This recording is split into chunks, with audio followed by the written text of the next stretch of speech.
Hi everyone, I am Upachara Rashid from Core Micron. Welcome to first series of Simple Step to Software World.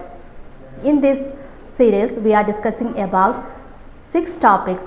First one, Introduction to Programming. Second one, what is high level language and low level language. Third one, what is compiler and interpreter. Fourth one, what is web development and software development. And fifth one, what is front-end web development and back-end web development. And sixth one, basic ideas of HTML and CSS. So we are discussing about the first topic, what is programming. എന്താണ് programming എന്ന് പറഞ്ഞാൽ? Programming is a set of instructions that give to the computer to perform a specific task. എന്തെങ്കിലും ഒരു task ചെയ്യാൻ വേണ്ടിയിട്ട് നമ്മൾ കൊടുക്കുന്ന set of instructions ആണ് ഈ പ്രോഗ്രാം എന്ന് പറയുന്നത്, പ്രോഗ്രാം ചെയ്തുക എന്ന് പറയുന്നത്. അപ്പോൾ നിങ്ങൾ ചിന്തിച്ചിട്ടുണ്ടോ, നമ്മൾ കൊടുക്കുന്ന ഈ പ്രോഗ്രാം എങ്ങനെയാണ് കമ്പ്യൂട്ടറിന് മനസ്സിലാവുന്നത്? കമ്പ്യൂട്ടറിന് എല്ലാ ഭാഷയും മനസ്സിലാവുമോ? സപ്പോസ് ഇപ്പോൾ നമ്മളിപ്പോൾ ഒരു ടാസ്ക് കൊടുക്കുകയാണ്, A+B=C എന്ന് പ്രിൻറ്റ് ചെയ്യണം. ആ ആൻസർ നമുക്ക് കിട്ടണമെങ്കിൽ അതെങ്ങനെയാണ് കമ്പ്യൂട്ടറിന് മനസ്സിലാവുന്നത്? ഈ A+B=C എന്നുള്ളത് നേരിട്ട് കൊടുത്താൽ അത് കമ്പ്യൂട്ടറിന് മനസ്സിലാവുന്നുണ്ടോ? ഒരിക്കലുമില്ല. കമ്പ്യൂട്ടറിന് ആകെ മനസ്സിലാകുന്നത് മെഷീൻ കോഡ് മാത്രമാണ്. എന്താണ് മെഷീൻ കോഡ് എന്ന് പറഞ്ഞാൽ? മെഷീൻ കോഡ് എന്ന് പറഞ്ഞാൽ ബൈനറി ഡിജിറ്റ് 010101 ഫോമാറ്റിലുള്ള ബൈനറി ഡിജിറ്റാണ് ഈ മെഷീൻ കോഡ് എന്ന് പറഞ്ഞത്. പണ്ട് കാലത്ത് ഈ ഫസ്റ്റ് പ്രോഗ്രാം ചെയ്ത് തുടങ്ങിയത് കണ്ടുപിടിച്ചന്ന് മെഷീൻ കോഡിലായിരുന്നു പ്രോഗ്രാം ചെയ്തിരുന്നത്. അതിനുശേഷം വന്ന ലാംഗ്വേജാണ് ലോ ലെവൽ ലാംഗ്വേജ്, അതായത് അസംബ്ലി ലാംഗ്വേജ്. അത് കുറച്ച് മെഷീൻ കോഡായിട്ട് താരതമ്യമുള്ള ഒരു ലാംഗ്വേജാണ്, പക്ഷെ അതും ചെയ്യാൻ വളരെ ടഫായിരുന്നു. അങ്ങനെയാണ് പിന്നീട് കണ്ടെത്തിയതാണ് ഹൈ ലെവൽ ലാംഗ്വേജ്. അപ്പോൾ high level language, low level language. എന്താണ് high level language and low level language? നമ്മളിപ്പോൾ കൊടുക്കുന്ന ലാംഗ്വേജ് ഉണ്ടല്ലോ, ഇപ്പോൾ PHP ആവാം, പൈത്തൺ ആവാം, C ആവാം, C++. നമ്മളിപ്പോൾ ഒരു പ്രോഗ്രാം എഴുതുകയാണ് പ്രിൻ്റ് ചെയ്യാൻ വേണ്ടിയിട്ട്. പ്രിൻ്റർ A+B=C എന്നുള്ളത് നമുക്കൊന്ന് പ്രിൻ്റ് ചെയ്യണം. ആ കൊടുക്കുന്ന ആ ഒരു ലാംഗ്വേജാണ് ഹൈ ലെവൽ ലാംഗ്വേജ് എന്ന് പറയുന്നത്. ഈ ഹൈ ലെവൽ ലാംഗ്വേജ് എങ്ങനെയാണ് ലോ ലെവൽ ലാംഗ്വേജിലോട്ട് ട്രാൻസ്ലേറ്റ് ചെയ്യുന്നത്? അപ്പോൾ മെഷീൻ കോഡിലോട്ട് എത്താൻ ആദ്യം നമ്മൾ ഹൈ ലെവൽ ലാംഗ്വേജിനെ ലോ ലെവൽ ലാംഗ്വേജിലോട്ട് ട്രാൻസ്ലേറ്റ് ചെയ്യണം. എന്നിട്ട് ഈ ലോ ലെവൽ ലാംഗ്വേജിനെ മെഷീൻ കോഡിലോട്ട് ട്രാൻസ്ലേറ്റ് ചെയ്യണം. അങ്ങനെയാണ് അത് മെഷീൻ കോഡിലോട്ട് എത്തുന്നത്.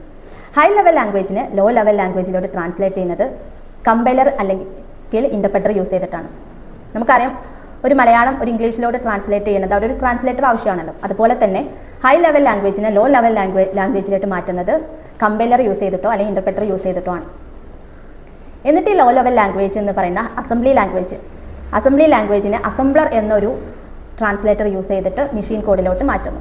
ഫൈനലി നമുക്ക് ബൈനറി ഡിജിറ്റ് ഫോർമാറ്റിൽ 0101 ഫോർമാറ്റിൽ മെഷീൻ കോഡ് കിട്ടും. അങ്ങനെയാണ് ലാസ്റ്റ് ആ ടാസ്ക് പെർഫോം ചെയ്യുന്നത്. അപ്പോൾ ഇത്രയും പ്രോസസ്സ് അവിടെ നടക്കുന്നുണ്ട്. നമ്മളൊരു പ്രോഗ്രാം എഴുതിയിട്ട് ഇത്രയും പ്രോസസ്സ് അവിടെ നടന്നിട്ടാണ് ഫൈനൽ റിസൾട്ട് കിട്ടുന്നത്. അപ്പോൾ നമ്മൾ കൊടുക്കുന്ന ലാംഗ്വേജ് പെട്ടെന്ന് കമ്പ്യൂട്ടറിന് മനസ്സിലാവില്ല. അത് മെഷീൻ കോഡിലോട്ട് മാറ്റിയ ശേഷമാണ് റൺ ചെയ്യുന്നത്. അപ്പോൾ ഇതിൽ വരുന്നൊരു ടേമാണ് കമ്പൈലറും ഇൻ്റർപ്രെറ്ററും. പൊതുവേ കുറേ ഇൻ്റർവ്യൂ ക്വസ്റ്റ്യൻസിലൊക്കെ ചോദിച്ചിട്ടുണ്ട്, what is difference between compiler and interpreter? കമ്പൈലറും ഇൻ്റർപ്രെറ്ററും നമ്മൾ ഹൈ ലെവൽ ലാംഗ്വേജിനെ ലോ ലെവൽ ലാംഗ്വേജിലോട്ട് ട്രാൻസ്ലേറ്റ് ചെയ്യാൻ യൂസ് ചെയ്യുന്ന ഒരു ട്രാൻസ്ലേറ്ററാണ് കമ്പൈലറും ഇൻ്റർപ്രെറ്ററും എന്ന് പറയുന്നത്. അവ തമ്മിലുള്ള വ്യത്യാസം എന്താണ്? അപ്പോൾ കമ്പൈലർ എന്ന് പറഞ്ഞാൽ നമ്മളൊരു കംപ്ലീറ്റ് പ്രോഗ്രാം എഴുതിയ ശേഷം എക്സിക്യൂട്ട് ചെയ്യും. കംപ്ലീറ്റ് പ്രോഗ്രാം എഴുതിയ ശേഷം എക്സിക്യൂട്ട് ചെയ്തിട്ടാണ് എററൊക്കെ ഡിറ്റക്ട് ചെയ്യുക. അതാണ് കമ്പൈലർ. C++ ഒക്കെ കമ്പൈലറാണ് യൂസ് ചെയ്യുന്നത്. അപ്പോൾ ഇൻ്റർപ്രെറ്റർ എന്താണ്? നമ്മൾ ഓരോ ലൈൻ ബൈ ലൈൻ ആയിട്ട് പ്രോഗ്രാം എഴുതുമ്പോൾ എക്സിക്യൂട്ട് ചെയ്തിട്ട് എറർ ഡിറ്റക്ട് ചെയ്യും. ആദ്യം ഒരു പ്രോഗ്രാം ഒരു ലൈൻ എഴുതിയിട്ട് നമ്മൾ എക്സിക്യൂട്ട് ചെയ്യുമ്പോൾ ആ എറർ ഡിറ്റക്ട് ചെയ്യും. ഇപ്പോൾ PHP പൈത്തൺ ഒക്കെ അങ്ങനെയാണ്, ഇൻ്റർപ്രെറ്ററാണ്. ഓരോ ലൈൻ ബൈ ലൈൻ ആയിട്ട് എക്സിക്യൂട്ട് ചെയ്തിട്ട് എറർ ബഗ്സ് ഒക്കെ ഡിറ്റക്ട് ചെയ്യും. പക്ഷേ കമ്പൈലറിൽ കംപ്ലീറ്റ് എഴുതിയ ശേഷമാണ് ഡിറ്റക്ട് ചെയ്യുള്ളൂ. അപ്പോൾ കമ്പൈലറിന് കമ്പാരിറ്റീവ്ലി കുറച്ച് മെമ്മറി കൂടുതൽ വേണ്ടി വരും ഇൻ്റർപ്രെറ്ററിനെ അപേക്ഷിച്ച്. എന്താണ് വെബ് ഡെവലപ്മെൻറ്റും സോഫ്റ്റ്വെയർ ഡെവലപ്മെൻറ്റും എന്ന് പറഞ്ഞാൽ അവ തമ്മിൽ എന്താണ് ഡിഫറൻസ്? നമുക്കറിയാം, വെബ് ഡെവലപ്മെൻറ്റ് എന്ന് പറഞ്ഞാൽ it is A process of creating and maintaining website and web application that run on the internet. നമ്മൾ കണ്ടിട്ടുണ്ട് വെബ്സൈറ്റുകളല്ലേ. ഇപ്പോൾ ഹോട്ടലിൻ്റെ വെബ്സൈറ്റ് അല്ലെങ്കിൽ ഒരു സ്കൂളിൻ്റെ വെബ്സൈറ്റ്, കോളേജിൻ്റെ വെബ്സൈറ്റുകളൊക്കെ നമ്മൾ സെർച്ച് ചെയ്താൽ കണ്ടാൽ ഈ വെബ്സൈറ്റുകൾ ക്രിയേറ്റ് ചെയ്യുന്നതാണ് വെബ് ഡെവലപ്മെൻറ്റ് എന്ന് പറയുന്നത്. അതിനൊരു പ്രോസസ്സ് ഉണ്ട്. ഫസ്റ്റ് എന്താണ്? വ്യക്തമായൊരു പ്ലാനിങ് വേണം. എന്ത് വെബ്സൈറ്റാണ് നമ്മൾ ഉണ്ടാക്കുന്നത്? ഇപ്പോൾ ഒരു സ്കൂളിൻ്റെ വെബ്സൈറ്റാണ് ഉണ്ടാക്കുന്നതെങ്കിൽ അതിനൊരു പ്ലാൻ ചെയ്യണം, എങ്ങനെ അത് ക്രിയേറ്റ് ചെയ്യാന്നുള്ളത്. ദെൻ നമ്മൾ എന്ത് ചെയ്യും? ഡിസൈനിങ് പാർട്ടിലോട്ട് കടക്കും. Front end web development part വരുന്നത് ഡിസൈനിങ്ങും അതിൻ്റെ ഡെവലപ്മെൻറ്റുമാണ്. ദെൻ ബാക്ക് എൻഡിലോട്ട് വരും. ദെൻ ടെസ്റ്റിംഗ് എന്ന് പറഞ്ഞാൽ എന്തെങ്കിലും എററും കാര്യങ്ങൾ ബഗ്സ് ഒക്കെ ഉണ്ടെങ്കിൽ അതൊക്കെ ഉണ്ടോ എന്ന് ടെസ്റ്റ് ചെയ്തും ഫൈനൽ ഡെപ്ലോയ്മെൻറ്റ് എന്ന് പറഞ്ഞാൽ നമ്മളത് ഹോസ്റ്റ് ചെയ്യും, പ്ലാറ്റ്ഫോമിൽ ലോഞ്ച് ചെയ്തിട്ട് അത് ഹോസ്റ്റ് ചെയ്യും. ഫൈനലി മെയിൻ്റെനൻസ്, നമ്മൾ റെഗുലറായിട്ട് അപ്ഡേറ്റ് ചെയ്യുക, എന്തെങ്കിലും എററുണ്ടോ എന്നുള്ളത് ഇടയ്ക്കിടയ്ക്ക് നമ്മൾ മെയിൻറ്റെയിൻ ചെയ്യണം വെബ്സൈറ്റ്. അപ്പോൾ ഇത്രയും പ്രോസസ്സാണ് ഒരു വെബ്സൈറ്റ് ക്രിയേറ്റ് ചെയ്യാൻ വേണ്ടിയിട്ട് വേണ്ടത്. ആ വെബ് ആപ്ലിക്കേഷൻസ് വെബ്സൈറ്റ് ഉണ്ടാക്കുന്നതാണ് വെബ് ഡെവലപ്മെൻറ്റ് എന്ന് പറയുന്നത്. അപ്പോൾ എന്താണ് സോഫ്റ്റ്വെയർ ഡെവലപ്മെൻറ്റ് എന്ന് പറഞ്ഞാൽ? Software development is the process of building intelligent solution using code from a simple calculation app to advanced medical system. എന്ന് വെച്ചാൽ വെബ്സൈറ്റിനെക്കാട്ടി കുറച്ചുകൂടെ അല്ല, നല്ല അഡ്വാൻസ്ഡ് വേർഷനാണ് സോഫ്റ്റ്വെയർ ഫീൽഡ് എന്ന് പറയുന്നത്. നിങ്ങളുടെ ഒരു ബിസിനസ്സിന് ആവശ്യമായിട്ടുള്ള ഒരു ഡിജിറ്റൽ പ്ലാറ്റ്ഫോം തയ്യാറാക്കുന്നത്. ഇപ്പോൾ ഒരു ഷോപ്പ് എടുക്കുകയാണെങ്കിൽ ആ ഷോപ്പിലുള്ള എല്ലാ സാധനങ്ങളുടെ സ്റ്റോക്ക് മാനേജ് ചെയ്യൽ, അതുപോലെ കസ്റ്റമറെ ഡീൽ ചെയ്യൽ, പേയ്മെൻറ്റ് ട്രാൻസാക്ഷൻ, അതുപോലെ ബില്ല് ക്രിയേറ്റ് ചെയ്യൽ, ഇൻവോയ്സ് ക്രിയേറ്റ് ചെയ്യൽ, ഇതെല്ലാം നമ്മളൊരു സോഫ്റ്റ്വെയർ ആക്കിയിട്ട് യൂസ് ചെയ്യുന്നതാണ് സോഫ്റ്റ്വെയർ ഡെവലപ്മെൻറ്റ് എന്ന് പറയുന്നത്. ഒരു സൂപ്പർ മാർക്കറ്റ് എടുക്കുകയാണെങ്കിൽ അവിടെ ഇപ്പോൾ സോഫ്റ്റ്വെയർ യൂസ് ചെയ്യുന്നു. നമ്മൾ ബില്ലടക്കാൻ പോകുമ്പോൾ അവിടെ നമ്മൾ കാണുന്നുണ്ട് ഒരു സോഫ്റ്റ്വെയർ അവർ ചെക്ക് ചെയ്തിട്ട് അതിലാണ് നമ്മുടെ ബില്ലും എല്ലാം ചെയ്തിട്ട് നമുക്ക് ആ ഇൻവോയ്സ് ക്രിയേറ്റ് ചെയ്ത് തരുന്നത്. അതുപോലെ തന്നെ ഒരു മെഡിക്കൽ ഷോപ്പിലും അല്ല ഒരു ഹോസ്പിറ്റലിലാണെങ്കിൽ ഹോസ്പിറ്റൽ പേഷ്യൻസിൻ്റെ ഡീറ്റെയിൽസും കാര്യങ്ങളെല്ലാം സ്റ്റോർ ചെയ്ത് വെച്ചിരിക്കുന്നത് ഒരു സോഫ്റ്റ്വെയറിലായിരിക്കും. സ്കൂളിലാണെങ്കിൽ സ്കൂളിൻ്റെ സ്റ്റുഡൻസിൻ്റെയും ടീച്ചേഴ്സിൻ്റെയും എക്സാം, അതുപോലെ അവരുടെ ഫീസ് കാര്യങ്ങളെല്ലാം ഒരു സോഫ്റ്റ്വെയറിൽ നമ്മൾ സ്റ്റോർ ചെയ്ത് വെക്കും, അത് യൂസ് ചെയ്യുന്നത്. അപ്പോൾ ഒരു കംപ്ലീറ്റ് ഒരു ബിസിനസ്സിന് ആവശ്യമായിട്ടുള്ള കംപ്ലീറ്റ് ഡീറ്റെയിൽസ് ഒരു ഡിജിറ്റൽ പ്ലാറ്റ്ഫോമിൽ ആക്കിയിട്ട് നമ്മൾ യൂസ് ചെയ്യാം.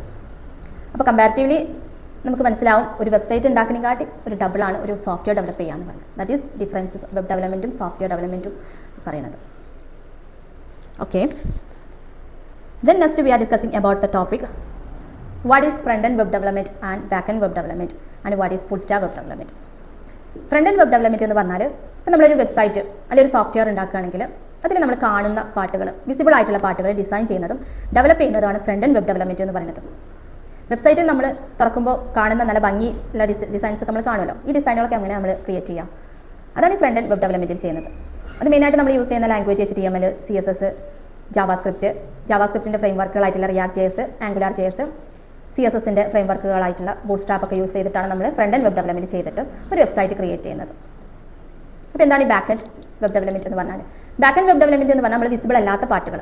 അപ്പോൾ നമ്മൾ പറഞ്ഞു ഒരു ഷോപ്പിന് സോഫ്റ്റ്വെയർ ഉണ്ടാക്കുമ്പോൾ ഒരുപാട് ഡാറ്റകളുണ്ട് ആ ഷോപ്പിൽ എത്ര സാധനങ്ങൾ വന്നു, പർച്ചേസ് ചെയ്തു, സ്റ്റോക്ക് കാര്യങ്ങൾ, അതുപോലെ പേയ്മെൻറ്റ് എല്ലാം, ഇത്രയും ഡാറ്റകൾ സ്റ്റോർ ചെയ്ത് വെച്ചിരിക്കുന്നത് ഒരു ഡാറ്റാബേസിൻ്റെ ഉള്ളിലാണ്. ഈ ഡാറ്റാബേസ് ക്രിയേഷനും ഡാറ്റാബേസ് എങ്ങനെ മാനേജ് ചെയ്യുക, എങ്ങനെ ഡാറ്റ പാസ് ചെയ്യുക, എന്താണ് API, ഇതൊക്കെ വരുന്നതാണ് ബാക്ക് എൻഡിൽ വരുന്ന ഒരു പ്രോസസ്സ്. മെയിനായിട്ട് നമ്മൾ PHP, Python, C# ഇതൊക്കെ യൂസ് ചെയ്തിട്ടാണ് ബാക്ക് എൻഡ് ഉണ്ടാക്കുന്നത്.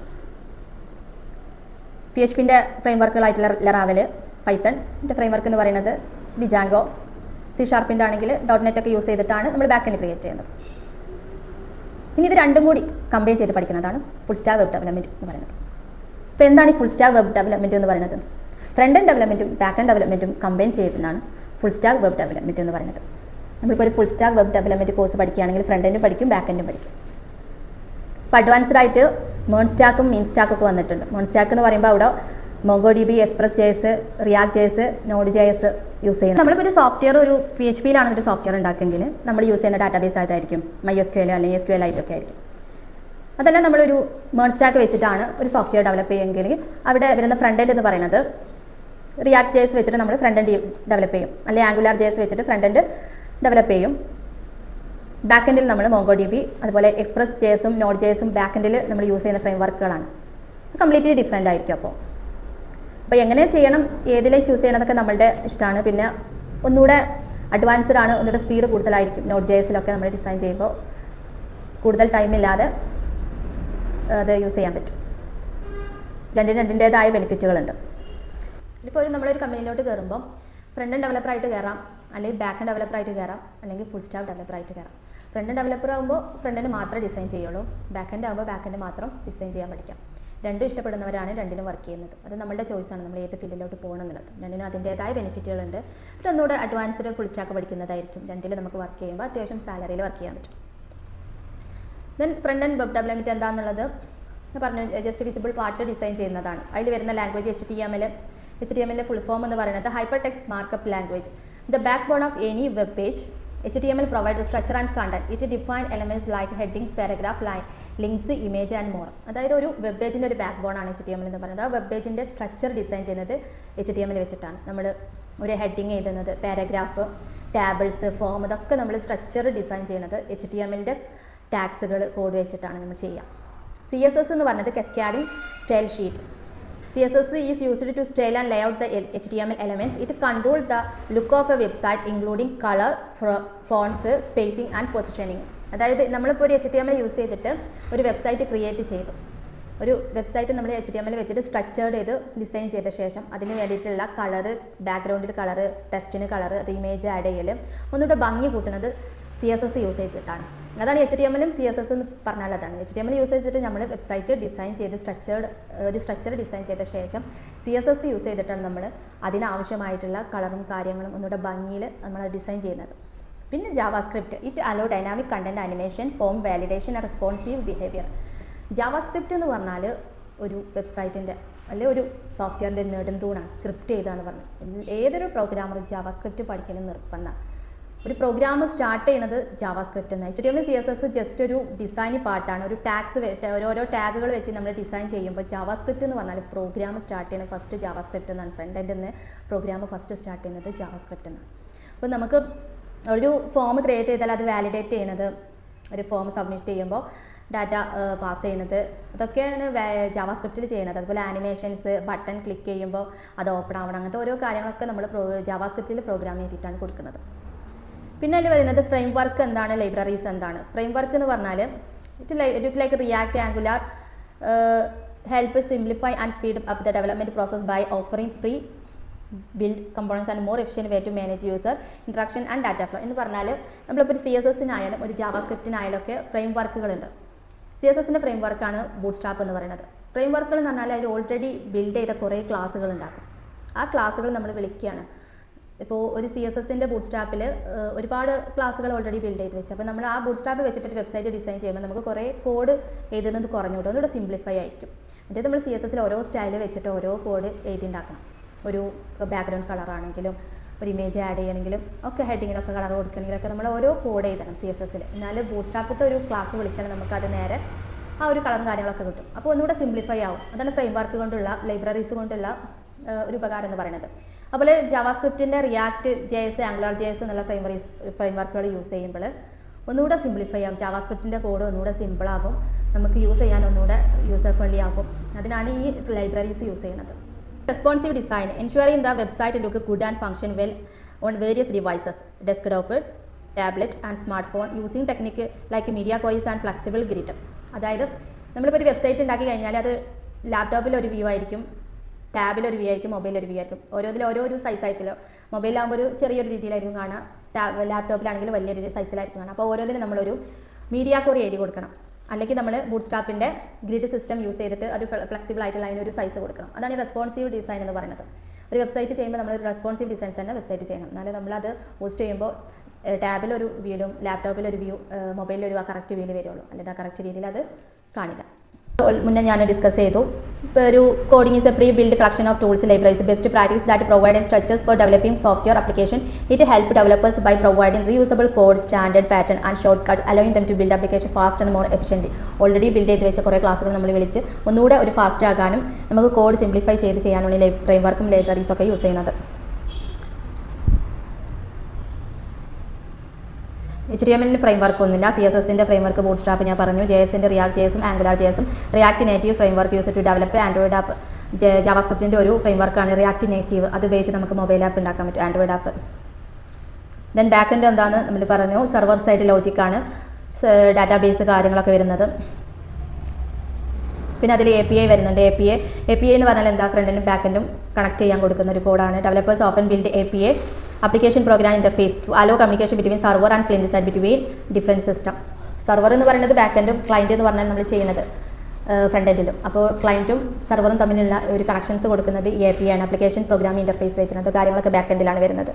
Then security ensure user data and application functionality are secured by implementing authentication, authorization and data protections. നമ്മളുടെ ഡാറ്റ കറക്റ്റായിട്ട് പ്രൊട്ടക്റ്റ് ചെയ്യുന്ന രീതിയിൽ നമ്മളത് ഡാറ്റാബേസ് സേവ് ചെയ്യുക. ഫ്രെയിംവർക്ക് എന്താണെന്ന് പറഞ്ഞു. ദെൻ 2 ടൈപ്പ് ഡാറ്റാബേസ് ഉണ്ട്. SQL ഡാറ്റാബേസും നോ SQL ഡാറ്റാബേസും. SQL ഡാറ്റാബേസ് എന്ന് പറഞ്ഞാൽ relational database. SQL database store data in a table with predefined rows and columns where relational between data are maintained. അതിനായിട്ട് SQL ഡാറ്റാബേസിന് ഒരു സ്ട്രക്ചർ ഉണ്ടാവും, ഒരു കറക്റ്റ് ഒരു ടേബിൾ സ്ട്രക്ചർ ഉണ്ടാവും. അതിലായിരിക്കും നമ്മൾ ഡാറ്റ സ്റ്റോർ ചെയ്യുന്നത്. Structured schema required fixed schema with clearly defined data type of each column. And എക്സാമ്പിളാണ് പോപ്പുലർ ആയിട്ടുള്ള നമ്മൾ MySQL, SQLite ഇതൊക്കെ അതിന് വരുന്നതാണ്. എന്നാൽ നോ SQL ഡാറ്റാബേസ് എന്ന് പറഞ്ഞാൽ database store data in a flexible format such as document, key value, pair, graph, column without a fixed structure. ഒരു ഫിക്സ്ഡ് ആയിട്ടുള്ള ഒരു സ്ട്രക്ചർ ഉണ്ടാവില്ല. ഒരു ഡോക്യുമെൻ്റ് ആയിട്ടോ അല്ലെങ്കിൽ ഗ്രാഫ് ഒരു കോളംസ് ആയിട്ട് അതിൽ സേവ് ചെയ്തിട്ടുണ്ടാവും. ഇപ്പോൾ മോസ്റ്റ് പോപ്പുലർ ആയിട്ടുള്ള നമ്മൾ മോൺസ്റ്റാക്കിൽ യൂസ് ചെയ്യുന്ന MongoDB അത് നോൺ SQL ഡാറ്റാബേസ് ആണ്. അങ്ങനൊരു ഡൈനാമിക് സ്കീം ആയിരിക്കും. അതായത് schema is A flexible hello four change in data structure without affecting the entire system. നമുക്ക് ഡാറ്റ സ്ട്രക്ചർ അതിൻ്റെ സിസ്റ്റത്തിന് അഫക്റ്റ് ചെയ്യാത്ത രീതിയിൽ നമുക്ക് പെട്ടെന്ന് ചേഞ്ച് ചെയ്യാൻ പറ്റും. അതാണ് SQL ഡാറ്റാബേസും നോൺ SQL ഡാറ്റാബേസും തമ്മിലുള്ള difference. SQL database MySQL, non SQL ഡാറ്റാബേസിന് എക്സാമ്പിളാണ് MongoDB എന്ന് പറയുന്നത്. Then full stack web development course അത് നമ്മൾ ഓൾറെഡി ഡിസ്കസ് ചെയ്തു. ഫ്രണ്ട് എൻഡും ബാക്ക് എൻഡും കമ്പൈൻ ചെയ്ത് പഠിക്കുന്നതാണ് full stack web development course. So ഇന്നത്തെ ക്ലാസ്സിൽ എന്തെല്ലാം നമ്മൾ ഡിസ്കസ് ചെയ്തു? എന്താണ് പ്രോഗ്രാമിംഗ്, എന്താണെന്ന് പഠിച്ചു.